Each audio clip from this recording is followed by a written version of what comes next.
Tumayo tayo lahat at tayo ay kumamayam nga ng 6 na tao at sabihin natin, you are blessed tonight.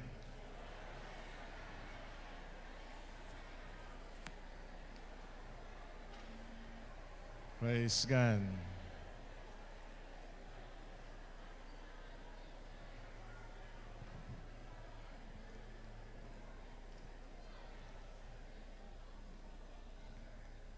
Praise God.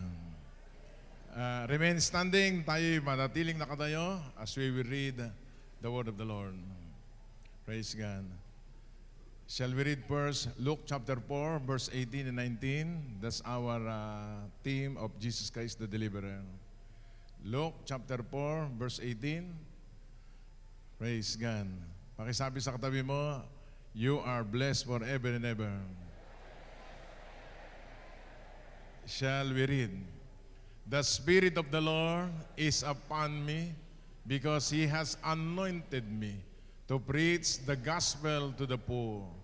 He had sent me to heal the brokenhearted, to proclaim liberty to the captives and recovery of sight to the blind, to set at liberty those who are oppressed. Verse 19, to proclaim the acceptable year of the Lord. One more verse, Genesis 12, 2-3. Genesis 12, 2-3. I will make you a great nation. I will bless you and make your name great, and you shall be a blessing. Verse 3. And I will curse him who curses you. In you all the families of the earth shall be blessed. May God bless upon the reading of His word tonight. Close your eyes, please, and bow your heads. Lift your hands to God. Praise the name of the Lord.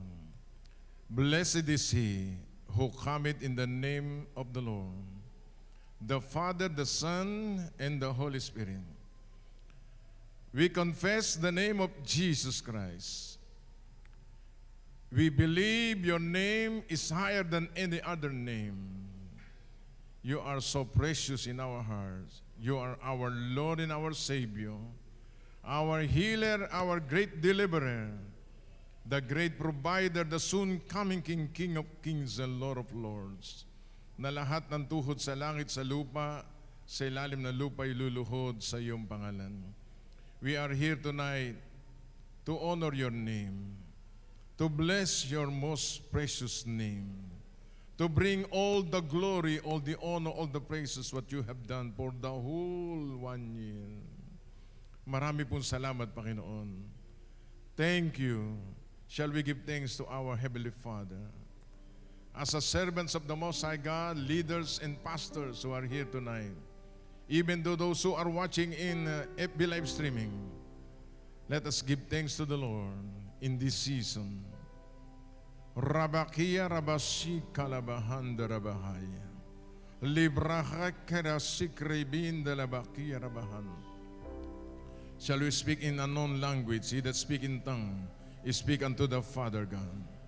Everybody open your mouth, speak in unknown language. Librahando rosikrebi libikia rasikrebanda labahaya. Shikrabanda labasikrabakia rabasikrabanda labakia rabahaya. Mrabunde shikiri librakato shikerebanahaya. Librada do sikrebile bahandar, Holy Spirit of the living God. Invade this place with your glory, with your power and might. Holy Spirit of the living God, we welcome you. Be our teacher and be our programmer this night. Librahando, open the heavens, Lord, in this place. Answer the prayer of your people. Hallelujah, in the name of Jesus. We give you praise, we give you glory, Lord. Tonight, we humble ourselves before you. Naalala namin, Panginoon, lahat ng ginawa namin sa loob ng 1 taon. Kaya kami nagsama-sama dito para ibalik sa iyo ang papurit, parangal at kalwalatian. Isang pag-alaala sa lahat ng mga bagay-bagay na ginawa mo sa aming buhay. Kami pinagpala mo, binigyan ng kalusugan, kalakasan, at kami pinagtagumpay mo sa larangan ng paglilingkod kasama po aming pamilya. Tonight, as we are standing before you in behalf of this, your church, you are the head of the church and we are your body. We can boldly say unto you, thank you for everything that you had done in our lives. Salamat po sa iyong salita na aming pong pinangaral sa loob ng isang taon. At ang iyong salita hindi bumalik na walang kabuluhan. And you will hasten your word to perform sa lahat ng mga anak mong nakinig nito. Narito kami sama-sama ngayong gabi upang marinig namin na iyong salita nagbibigay buhay sa aming lahat. John chapter 6 verse 63, the word that speak unto them, they are spirit and they are life according to your word. Kaya Panginoon, pagpalain mo po ang bawat sa amin, buksan mo ang aming spiritual ears, spiritual hearts, to love you, to know you, to hear your words and your revelation to all of us tonight. At hugasan mo ang aming puso na yung banal na dugo na nabubos sa krus ng Kalbaryo. Ano man nakikita mong karmihan ng aming puso, napalungkot ka namin, Panginoon, kami patawarin mo at hugasan na yung dugo na nabubos sa krus ng Kalbaryo para sa ganoon kami maging kalugod-lugod sa iyo ngayong gabi habang nakikinig na iyong salita. We bless you, we adore you. Hallelujah. Come on, lift your hands once again. Shall we sing a beautiful song to the Lord? Holy Spirit, thou art welcome in this place. Holy Spirit, thou art welcome in this place. Holy Spirit, thou art welcome. The third person of the Trinity, who guided us, who revealed the Son of God in our lives, of mercy and grace. And grace, thou art welcome here in this place. Holy Spirit, the third person of the Trinity, usher your people to the King of Kings and to the Lord of Lords. Your duty bound is to magnify the name of your Son Jesus. This place, omnipotent Father of mercy and grace, thou art welcome here in this place. Hallelujah. You inhabit the praises of your people tonight, my Lord. Hallelujah. Jesus, who's seated on the right hand of the Father, we love you. The Father God who loved us so much when you gave your only Son in our lives, we thank you.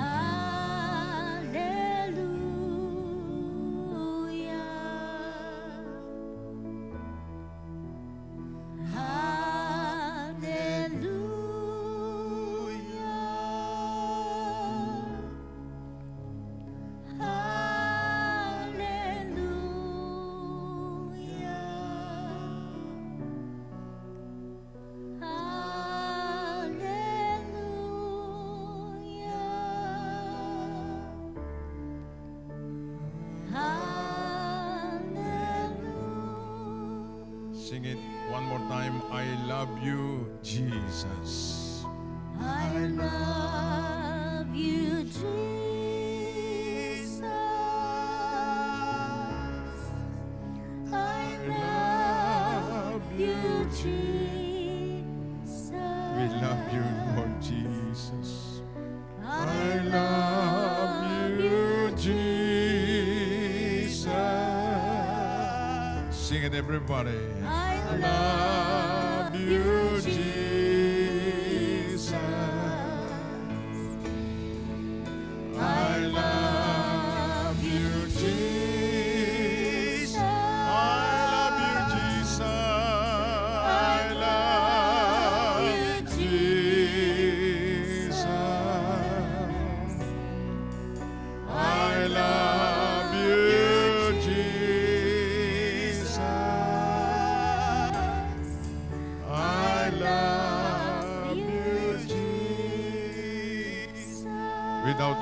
and singing with a loud voice, singing hallelujah. Hallelujah.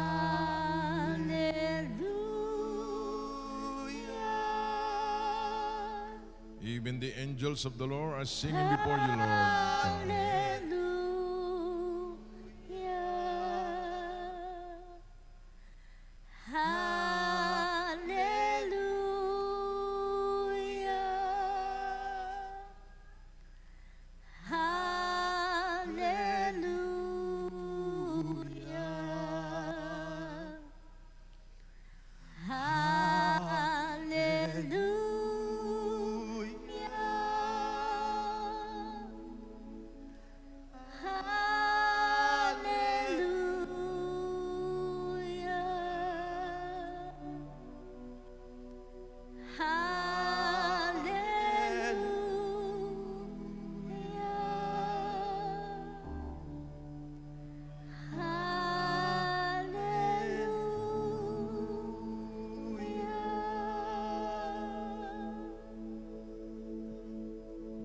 We give you praise. We give you glory to you, our Lord.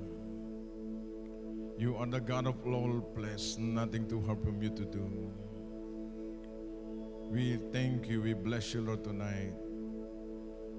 Sa gabing ito, Panginoon, ihandog namin sa iyo at 3 araw ng camp ng Jesus Christ the Deliverer Camp Conference sa lugar na ito. Buksan mo po ang langit, Ama, at lahat ng mga prayer requests na iyong mga anak ay pakinggan mo at higit sa lahat, strengthen our inner man so that we can serve you in a supernatural because of the Holy Spirit of the living God. Pagpalain mo po ang gabing ito at hayaan mo po maging masaya kami, ma-enjoy namin na iyong presensya ngayong gabi. Sa pangalan po na anak na si Jesus, ito po ang aming dalangin. Lahat magsabi ng Amen and Amen. Please be seated.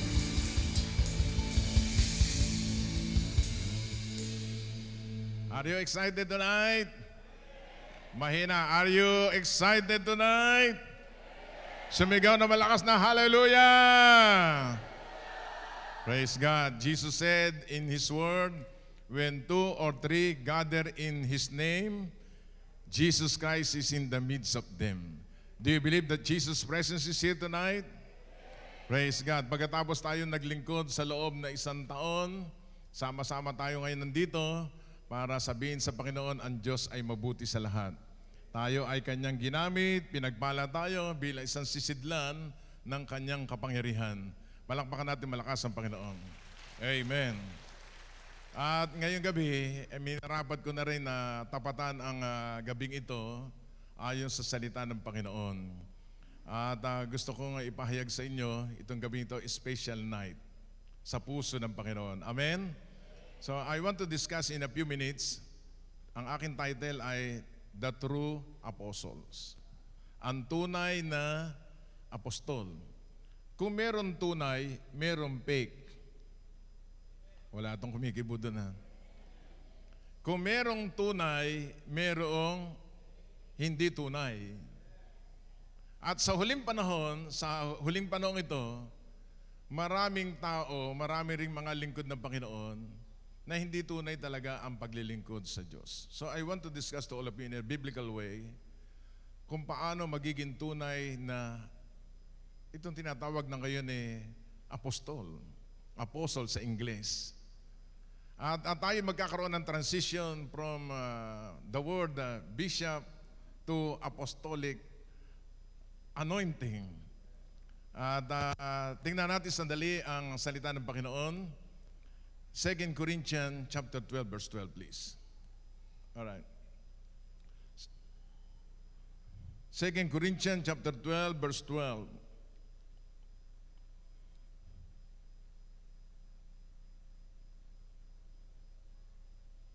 Shall we read? Truly, everybody read please. Truly, the signs of an apostles were accomplished among you with all perseverance in signs, wonders, and mighty deeds. isa sa gusto kong bigyan ng punto rito, ng diin, ay yung tinatawag na tunay ba talaga? Marami kasi ako narinig na apostol ngayon. Noong nakaraan pastor, sumunod bishops, sumunod apostol.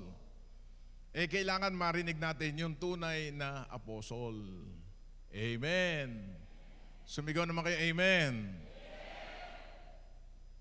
Maraming pagkakataon, ito'y real talk, puso sa puso, na ako ay sinasabihang apostol. Hindi ka namang pinapansin yun.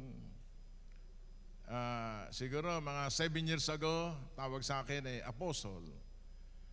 Pumunta kami ni Pastor Joey sa South Africa. 3 years ago ba yun? 2 years ago, sa South America. Yung isa naman, South Africa, sabi ng propeta, you, man of God, you are not a bishop. Sabi ko, ano yun? You are an apostle. Di kami dalawa ni Pastora Lily, nagulat. Hindi naman namin kilala yung propeta. Umakit sa stage, sa dami-dami ng mga dumalong, mga leaders, pastors. Ako tinurong ganun.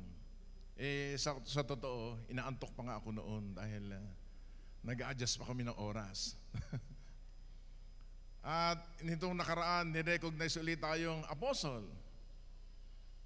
Pero praise God, ngayong gabi, ipupulpil ito ng Panginoon.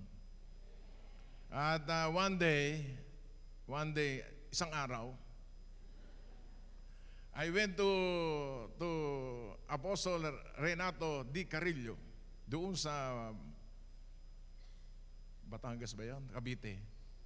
Sa Cavite, sa dwelling place nila. Napakaraming tao.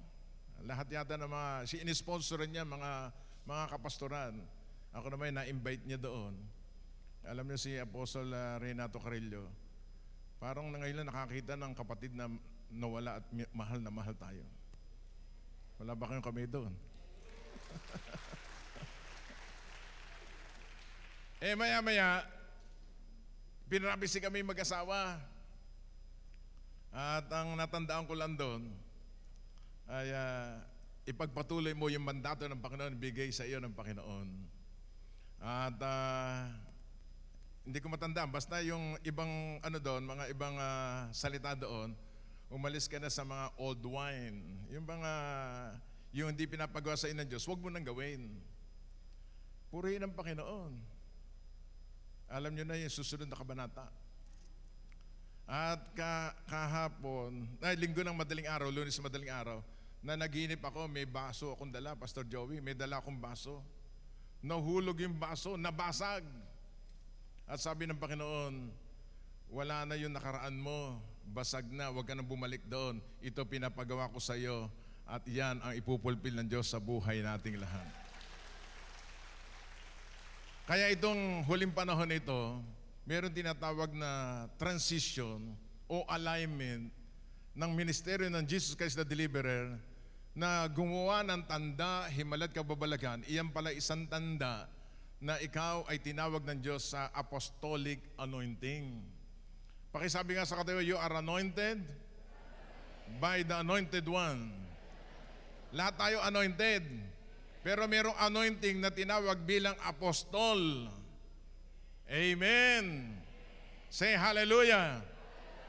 At ito si Pastor Ronnie Santos. Kapag nabalitaan nyo, siya yung pinakasiga sa Bulacan. Tapos to ng UST. Universidad ng Siratuktok, sabi niya. Dati yon, isang kriminal, isang mamamatay tao, daig pa si San Pablo Apostol, na convert, na born again siya. At sabi niya sa akin lagi, pag nagkikita kami, hindi kami magkakilala niyan. At yan ay lagi nandun sa, tinatabaga sa Peros Chamber nasa Governor's Chamber. At nakikita niya mga gawa at plano ng mga pastor. Para sa mga nakikinig, na laging nandoon sa governor's office at ang gusto, bulsa ng gobernador. Pag nakikita ko nito, sinasabi sa akin, hindi ka naman bishop. Ano ko? Para kami nasa ikaw ay apostol. Palitan mo na yung calling card mo. Anong bishop? Apostol ka. Kita mo yan. Nakakarinig sa tinig ng Panginoon. Ako naman, hindi ko naririnig yun. Kasi nandun ako sa luma ang prophecy sa akin, huwag ka nang umalis ka na dyan sa luma. Ituno ka na, taluntunin mo tong, i-align mo sarili mo sa gusto ng banal na espiritu sa buhay mo. Mahina yata palakpak. Hindi naintindihan. Simigaw na malakas na hallelujah! Ngayon, meron akong 3 gustong ibigay sa inyo. Na ang tunay palang apostol ay merong talagang puso, sa puso ng Panginoon, relationship to our Lord Jesus Christ. Tingnan natin number 1, Hebrews 3:1. Bibigyan ko lang ng talata. Sa Hebrews chapter 3, verse 1. Hebrews 3, verse 1. Jesus Christ is an apostle. Basahin natin lahat. Therefore, everybody read please. Therefore, holy brethren, partakers of the heavenly calling, consider the apostle and high priest of our confession, Christ Jesus. Ano ibig sabihin nito? Si Jesus mismo, ang ating Panginoon Hesukristo, tinaguri ang apostle. Kaya yung 12 sinenya, during the book of Matthew, Mark, Luke, and John, sinenya, ibig sabihin apostle, sent one, sinugo ng Panginoon. At itong 12 ito, merong relasyon kay Hesukristo. Ang tunay na apostle pala, talaga, totoong-totoo, ay yung puso ng apostol ay nakadikit sa puso ng Panginoong Hesukristo. Doon lamang siya nagtitiwala, ang kanyang boss, ang kanyang master, ang kanyang Lord, wala iba kundi ang Panginoong Hesukristo. Come on, clap your hands to the Lord. Kaya sabi ko nga, mahirap pala itong maging apostol. Talagang divine calling to ng Diyos. Hindi ito pala talagang ino-ordain. Ang apostolic anointing, apostolic gift of apostleship, hindi ito pala ino-ordain. Ang nag-ordain dito, ang Diyos sa langit. Say hallelujah. Say amen. Kaya nakapagtataka sa Pilipinas, nauso ngayon yung tinatawag na apostle. Meron pang supreme apostle ngayon. Pag nag-uusap kami ni Apostle Renato, ano ba yan? Di ba ang supreme sa ano lang yon, yung Lucky Me?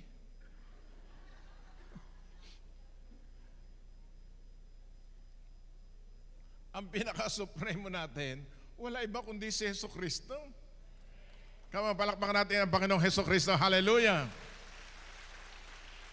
At ang bawat church na talaga si Hesukristo yung pinaka-apostle nila, be-bless ng Panginoon. Mamumunga nito, wala makakaawat nito, ito'y palago ng palago, sapagat iyan ang gusto ng Panginoong Diyos na may gawa ng langit at lupa. Amen? Ang tawag niyan, relationship. Kaya kita mo yung mga lingkod ng Panginoon, kapag walang relasyon kay Hesukristo, magtitinda ng UBI. Ano UBI? Bitcoin. Yun yung Bitcoin. Ang mga lingkod ng Diyos, kapag pala ikaw ay apostle, you live in the gospel. Sa Diyos ka lang magtitiwala. Walang sideline. Say amen. Naku, napakarami ngayon. Kahapon may kausap akong chairman ng buong Olongapo. Sino dito taga-Olongapo? Pastor Sa, ayun, mga taga-Olongapo. Yung mga taga-Olongapo palang mga pastor doon, na-deceive. Kasi nga, para bang dry na, Niluko sila ng demonyo. Ang pinagkakaabalahan nila, magtinda ng Bitcoin. Ano ka ako ginagawa? Napakarami daw nilang pera, milyon-milyon daw yung kanila sa account nila.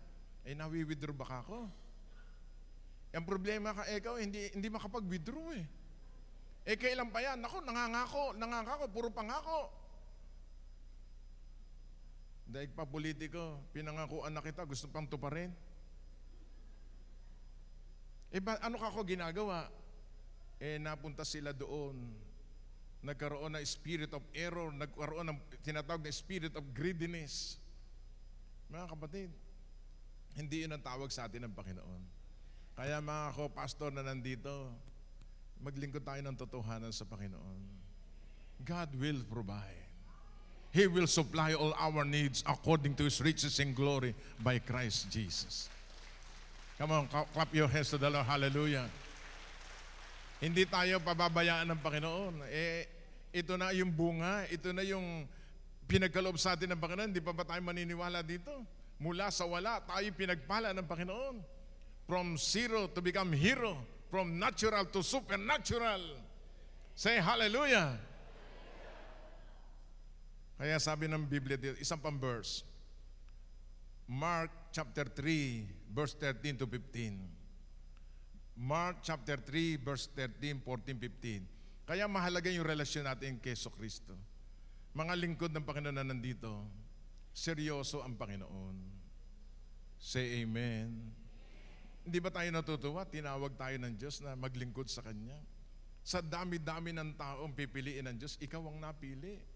Tingnan mo yung katabi mo, kahit ganyan ka, talagang ganyan ka na. Napili ka ng Panginoon. Amen.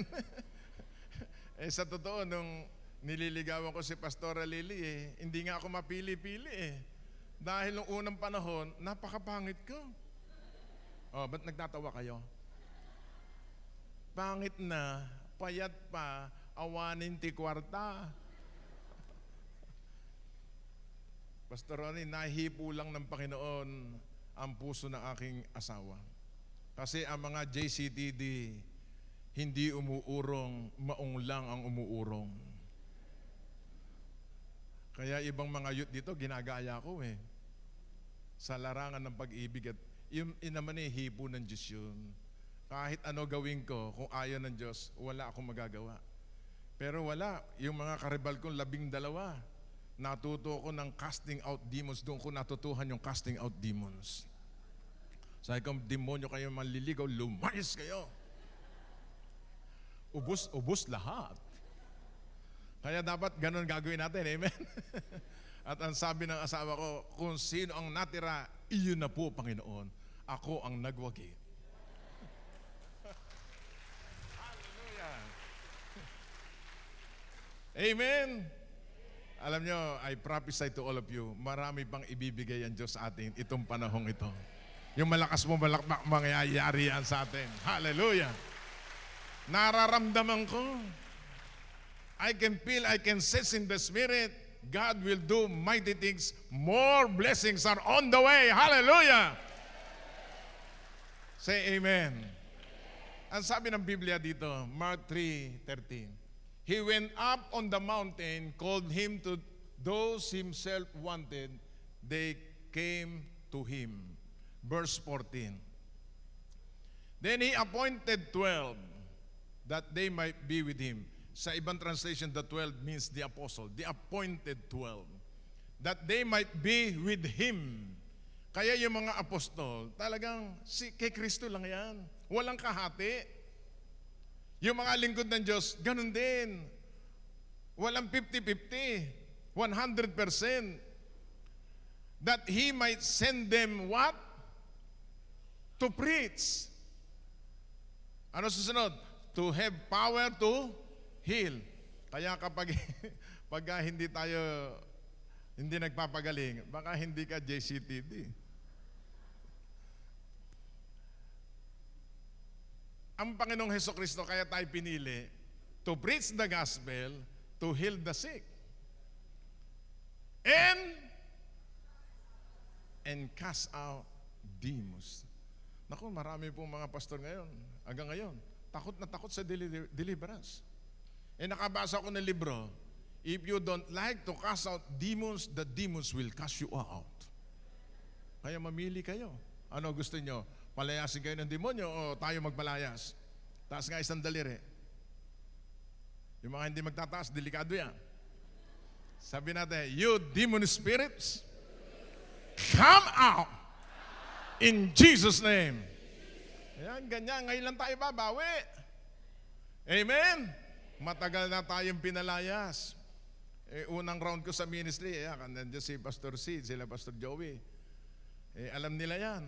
Nung tayo nagpalayas ng demonyo, unang round sa ministeryo nung nakaraan, ako ang pinalayas.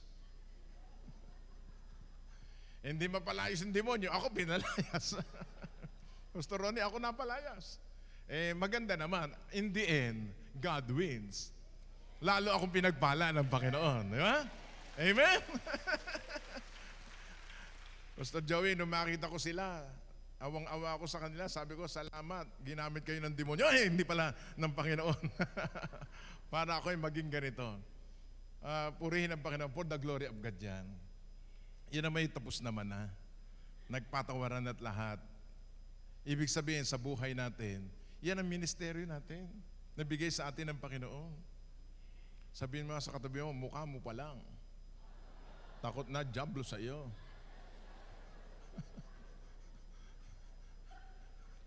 Naalala ko, nandun kami sa Chicago. Have you been in Chicago? You know, it's Chicago, right? Because you are American. First time I went to America, man, I saw a lot of American there. And they asked me, what's up, man? I say, what's in the app, man? It means, how are you pala yun? So, one day, Tagalogin na nga. Invited kami ni Pastora Lily doon sa Chicago. Anniversary namin, we celebrated our anniversary there. I remember June 20. It's a wedding day, wedding anniversary. So, puro Amerikano to, puro American. So, nung nakaupo kami sa salas, may isang babae doon sa likod, sumigaw na malakas. You, man of God, you came here to destroy me. What? Hindi ko pa maintindihan, no? Kasi Islam eh. No, pag ikaw Amerikano, iba salita nila. You came here to destroy me? Ako, ginaya ko. I don't know, you are, huh, man? Galit na galit sa akin. Sabi ko, you must entertain me because I am your visitor. No, I am spirit of witchcraft here. Nagulat yung mga Amerikano sabagat sabi nila, wow, high-tech. Sabi ko, come here. No, I don't like to come to you. You are a man of God. I said, Lord, give me one angels and bring that lady to me. Tumalon po yung babae, tumalon, nakatali ang kamay, lumundag-lundag. At ang ginawa ko sa akin, eyeball to eyeball. Nakatingin sa akin, nakaganon. Sabi ko sa kanya, wag mo kong takutin, matagal na akong takot. Sabi ko, you demon spirit, come out. Yung pong babae na slain, nag-roll doon sa carpet nila. At sabi ko, who are you? I am the spirit of cancer sa kanyang ovaryo. Sabi ko sa kanya, get out! The demons came out. Praise God. Immediately, she was delivered on that day. Amen? The following day, she went to the hospital for diagnosis. At sabi ng doktor, you have no more cancer. You are healed. Who heals you? The name of J-E-S-U-S, the name of Jesus Christ, the Son of the living God. Ayun, palakpakan natin malakas ang Panginoon. Hallelujah. Bakit? Bakit ganon? Kasi may relasyon ka kay Hesus Kristo. I know Jesus. I know Paul. Who are you? Say to your neighbor, who are you? Huh? Who are you? parang pastor. We have a School of Deliverance in Quezon Province. Kasama ko si Pastor Loren, Pastor Sid noon ng panahon ngayon. Meron kami OJT. OJT. Sa 2 gabi, mag-OJT ka. Magpapalayas ka ng demonyo. Sabi ng pastor, ano ho gagawin ko? OJT, pag-pray mo tong mamang to. Nung nilehas niya, nawala ang itim na mata. Kulay puti. Umiikot yung mata. Sabi ng pastor, come out! Anong come out ka, ha? Hindi mo ko kaya, magka-classmate lang tayo. sabi ng demonyo, ba't mo akong palalabasin? Kararating mo lang dito. Ikaw lumayas, hindi ka taga rito. Lumapit sa akin yung pastor. Boss, ano gagawin ko? Bumalik ka, sabi mo, noon yun. Sabi sa lalaking may karoon demonyo, nasusulat, noon yun. Sumagot yung lalaki may demonyo, anong noon yun? Hanggang ngayon pa. Anong gagawin ko, sir?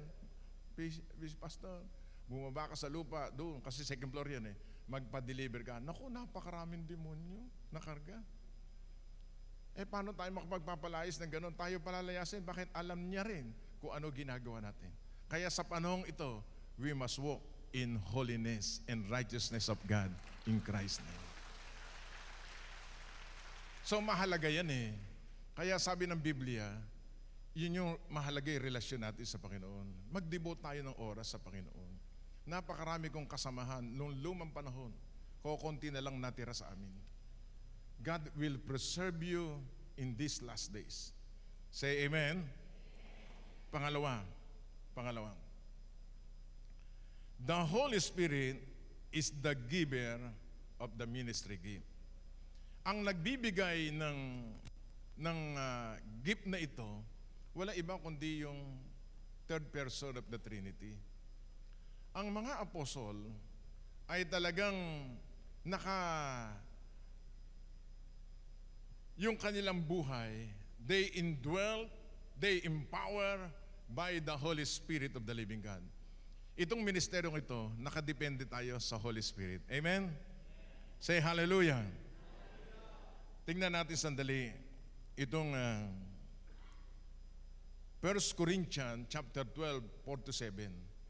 Unang Korinto 12, 4-17. There are diversities of gifts, but the same Spirit. Everyone say, I love you, Holy Spirit. Say it again one more time. I love you, Holy Spirit.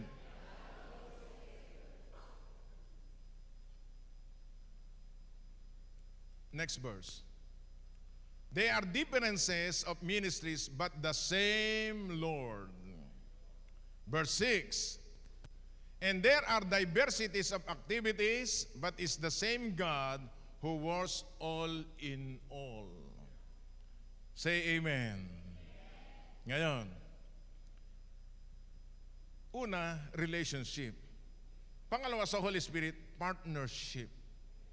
Kailangan ka-partner mo, Holy Spirit, sa ministeryo, katulad nito.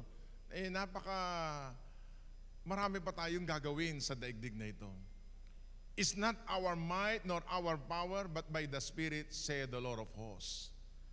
Kailangan natin ka-partner natin yung Holy Spirit. Good morning, Holy Spirit. I love you, Holy Spirit. I depend on you, Holy Spirit of the living God. Ito'y hindi natin gawa. Gawa ito ng Panginoon. Amen? Ako'y nananampalataya, ang banal na Espiritu tuwan-tuwa sa iyo at sa akin ngayong gabi sabagat tayo nagdidepende sa Kanya. Amen. Say hallelujah. At higit sa lahat, when you say apostolic anointing, you set apart. Set apart. Talagang pinili tayo ng Panginoon. Hindi naman ang tao ang pumili sa iyo ang Diyos. Tingnan natin sa Romans chapter 1 verse 1. Romans 1:1. Okay? One more verse, then we will close. Okay? Romans chapter 1 verse 1. Papakita ko lang dito sa inyo. Romans chapter 1 verse 1. Paul, bondservant of Jesus Christ, called to be what? Apostle. Kaya yung si San Pablo Apostol, ang kanyang title, sa ibang translation, sa King James Version, Servant of Jesus Christ. Di ba mas magandang title yan? Amen? At least yung dulo ng iyong pangalan, merong DD, MD, PhD. Si San Pablo hindi. Servant of Jesus Christ. Bakit? Siya yung boss. Everyone say, Jesus my boss. Amen? Called to be what? Apostle separated to the gospel of God. Para lamang sa ebanghelyo ng Panginoon. Ang ministeryong ito para lamang sa ebanghelyo ng Panginoon. Say amen. Verse Galatians 1:1 please. Galatians 1:1. Another verse. Basa ulit. Paul, as an apostle, not from men, and nor through men, but through what? Jesus Christ, and God the Father who raised Him from the dead. Talaga yung apostolic anointing, talagang sent by God. At wala namang makakapigil dito, kahit sino pumigil dito, ang kalaban niya, Diyos. Amen? At ang pangatlo, then I will close. Relationship to our Lord Jesus Christ. Number 2, partnership with the Holy Spirit. And recognition of the apostles. Galatians chapter 2, verse 9. Then, bibigyan ko ito importante sa atin lahat. Galatia 2:9. Shall we read please? When James, Cephas, or Peter, and John, who seemed to be pillars, perceived the grace that had been given to me, they gave me, Barnabas, the right hand of fellowship, that we should go to the Gentiles and they do circumcise. Makinig kayo mabuti. Si Santiago, sino yung Cephas? Si Pedro at si John, who seemed to be pillars. Sila yung unang mga first batch ng mga apostol.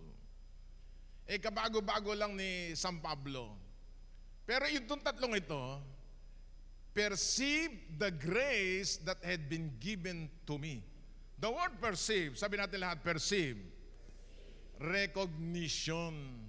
Ni-recognize sila ng tatlo na kasi si San Pablo, kabago-bago, ang tawag sa kanya ng Diyos, apostle, hindi matanggap. Kaya ang nangyari, si Santiago, si Pedro, at saka si Juan, ni-recognize yung pagka-apostle ni San Pablo. Ano relasyon nito ngayong gabi? Kaya tayo narito ngayon, sinabay ko na dito, total nandito yung mga apostle, mga pastor natin, mga leaders, lahat na in public, in recognition that we have an apostle in these last days. Wala itong pumapalakpak. Amen? Ano ibig sabihin ng recognition? Validation. Binabalidate, sinasabi ng Diyos sa puso ng kapwa-apostol na ito pala'y apostol. Hindi apostlet. Amen? Hindi apostlet. Ako'y na-born again 19 years. 19 years old ako na-born again. Hanggang ngayon, di naman ako naghahanap buhay. Nagdepende ko sa Panginoon. Alam niyo yung pinagdaanan natin. First round, wilderness. Second round, and the first round, Egypt. Second round, Pastor Joey, wilderness. The third round, Jesus Christ the Deliverer, promised land. Aba, kung hindi ka talaga tinawag ng Panginoon, give up ka. Samot-sari ang naranasan ko. Katakot-takot na persecution, pang-api, kabi-kabila, walang pera, yung aking asawa noong unang panahon, abay naiyak ko yan. Wala pa naman sa ministry aking asawa noong unang panahon. Pero purihin ang Panginoon. Nandito sila, Brother Mr. Baby, kasama natin yan. Nagsisimula tayo sa mga walang-wala talaga eh. Pero nakita ko, he that endure until the end, God will give you His promises in your life. Amen. At kasama siyempre kayo doon. Say hallelujah. Sabi natin, perceiving, recognition, validation. Kayo mismo ang nagbabalidate. Na to talaga pala ito ay lingkod ng Panginoon. Marami pa akong sasabihin, tutuloy ko bukas, sabagat 3 naman ang sesyon ko. Sabagat mayroon pa magsasalita para i-validate itong ating gagawin ngayong gabi, recognition, at tayo magpe-pray ngayong gabi. Palakpakan natin ang Panginoon. One more time, clap your hands to the Lord. Hallelujah. Yung aking binasa kanila, 2 Corinthians 12:12, then I will close. 2 Corinthians 12:12, pakilagay nga doon kanina, truly, say it again one more time, truly, the signs of an apostles were accomplished among you with all perseverance in signs and wonders and mighty deeds. At ang ministeryong ito, dito umiikot. With signs, wonders, and miracles. Nagpapasalamat tayo sa Panginoon. Sa dami-dami bibigyan ng Diyos nito, ibinigay sa atin. Nilihim sa mga wise men, nilihim sa mga prudent and wise, nireveal sa mga babes, katulad nating lahat. Kaya to God be the glory, honor, and praises. Balakbakan natin ang Panginoon.